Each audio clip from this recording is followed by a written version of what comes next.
Well guys, welcome to Zimbabwe Gates, Chobe National Park. This is the southern entry point. We've been told there were some lions here somewhere near the 4th kilometer down to the right hand side, which is normally the marsh road instead of the sandridge road. So we're going to loop around that side, see how far we can get and see some lions and hopefully even cheetahs, which is pretty cool. It's going to be a very busy evening. We've got 4 cars just come through, another 4 passed through before that. Plus us, yeah, it'll be a busy campsite in Savuti because basically there's nothing else except Savuti to go and camp at. So far, the best campsite has been at Kwai, I would say. It's lovely and green. There's water there. As you saw, there's a bit of a show of elephants. Hippos, you hear the whole night just laughing. The hyenas came through as well. The little kill that was there disappeared this morning. The lions had also moved on. We did see lion tracks through the camp, which was quite nice. We didn't even hear them though. And yeah, let's see if we can find something in Chobe. Very different area. I think this is what they call Mapani forest. Sand is quite a little bit damp, which makes for better, harder driving, which is okay. If it's really hot and dry, you just sink right through, as we saw in the Kalahari, which was quite a challenge. So yeah, Chobe National Park. Iconic, I would guess. I mean, from the TV series on, I think it's BBC, where they were following the marsh pride and the leopards and all of that. Really cool just to be here and just to see the different parts of Botswana, because Botswana really is very diverse. It's a flat land. You think there's nothing there, just a desert, but there's a lot more going on here than you might think. So let's go and see what we can find.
Well guys, welcome to Chobe. This is the marsh road, I think, yeah, instead of the sandridge road. Very, very dry out here, very hot. The sun is baking down. The animals have decided to get some shelter because they're far smarter than we are. What we did manage to see was a couple of cheetahs, which is number 1 on my bucket list of any animal. Very nice condition. I think there were 2 males maybe. They're quite well-rounded, which was nice. Which was perfect just to see them right next to the road. We just stayed there for a few minutes and watched them, and it was just chill hanging out. What we did see in the beginning of the park, which I'm just going to go out ahead and say it, was some other vehicles coming through, like I told you when we're at the gate. Groups of 4 cars. I don't know if I should say where they come from, but the way they acted around the animals was just unacceptable. There are park rules and they tell you to stay on the road at all times. The only people who go off-road are the game guides and the game viewers. That's it. So if you come out here and you start driving off the piste, going all over and harassing the animals even, that's no go. I'm sorry, that's not the way it's done here. If you think that's acceptable, then you don't belong in this place and you don't have any respect for the nature around you. And also you're gonna, I nearly swore there, but you're gonna blow it for everybody else, because they're going to close down the parks, close down everything, so you can't even get here at all because you don't respect a simple little rule like staying on the road. So there it is, there's that. But beyond that, not many elephants this year. Last time we were here we saw hundreds. Now we've seen maybe, what, half a dozen. We did see a little giraffe on the way in, which was really cool. It was nice. A lot of zebra here, which reminded me of the fact that the zebra is actually Botswana's national anthem animal, which is pretty cool. They were pretty chilled as well. There was apparently a lion kill somewhere down there. We were trying to look for the lions, didn't see the lions. Obviously they're smarter than we are. Up here near the marsh is also the marsh pride, probably, and we're going to try and see if we can still see them, but in this heat, and I'll tell you what, it's quite densely growth here, as you can see. I don't think we're going to find them, but what a lovely little road to travel down. Really nice. It's baking hot. It says 38 on the temperature. Heat wave time, actually. This is way hotter than it should be at this time of year normally, which is March. But it's lovely just coming down through this little road in the middle of nowhere. Really remote, really isolated, really lekker. Yeah, as I said, I'll probably be busy in camp, so I'm just enjoying the moment now while there's nobody else around. So yeah, Chobe, very different from Moremi, very different from the Kalahari.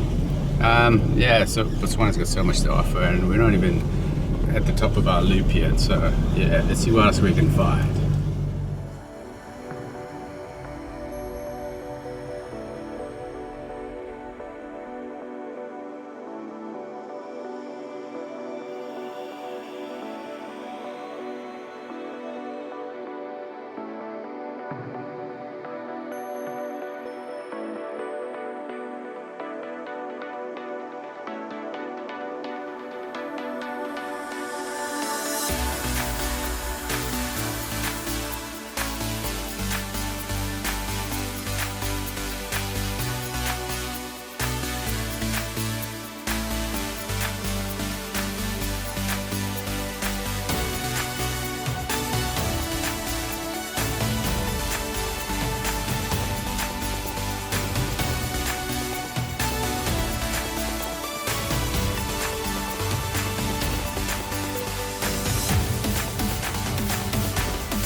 I think you can tell how hot it is now. It's about 43, 44. It's 4:30. It's still really hot. The heat is just sitting here. It's on this soft sand, which is really reflecting all the heat as well. And here's our camp for tonight.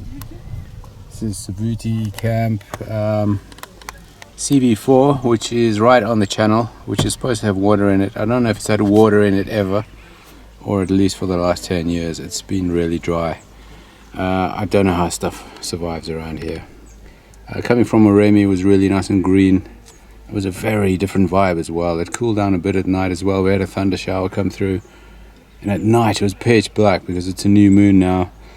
We didn't see many stars because there's a bit of haze hanging over the sky. We did see a lot of fireflies, man. When last have you seen a firefly? Just glowing, really cool. And then you got the hippos laughing in the background, which is just fantastic. And water buck splashing coming through at night. Obviously we saw the lion spoor coming through. Really nice place. And then you come here and you think, wow, it's so hot, it's so dry. How can this be better than Moremi? It's different, that's the thing. There are a lot more people here, as I said before. I think that's the third time we've mentioned that. Every single campsite seems to be full with at least 4 or 5 cars and a lot of action going on. It feels like you're back in the civilized world after being kind of isolated for quite a while, which is also the appeal of the Kalahari, because there are only a few camps, especially down south. On the Deception Pan, Piper Pan, I suppose there's a lot more going on because they're more accessible from the gate. But if you travel up through Bape, Xaxa, you're getting quite remote and there's not much there, and there's only 1 or 2 campsites that you can book before you're allowed into the camp, into the park. That was really special. And that's what Botswana gives you as well, this diversity, which you think at first glance it isn't there, but there's a lot of different stuff going on. Some forests with big trees, you got the savannas, you got your mopani bush, and you got your soft sand, you got the clay. Going into Kwai, it's quite a road. A lot of these, about 100 water pools here to traverse, which was quite nice. Bit of an extra challenge, I suppose.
I'm really digging it out here, man. It's so relaxed. Africa really gets under your skin, slowly but surely. Before you know it, you want to come back again, even though we're only halfway through our trip. And yeah, I'm looking forward to Savuti, to Chobe tomorrow, I've got to say. Mainly for a shower, and there's a pool to cool off, because it's been really hot. This heat wave has really taken its toll on quite a few of us, which is part of the fun as well. So yeah, as we have a quick celebratory local beverage that we've arrived at our campsite, I'm trying to sit here in the shade to try and stay out of the sun until it cools down a little bit more. I've got to say, Botswana always delivers. It's fantastic, it's remote, it's so different every place you go to. You need to spend a little bit of time here. Don't just hop around and come here for 1 week as we did last time. Although that was fun too, and that's why we're back for a second time. So yeah, let's see what tonight brings.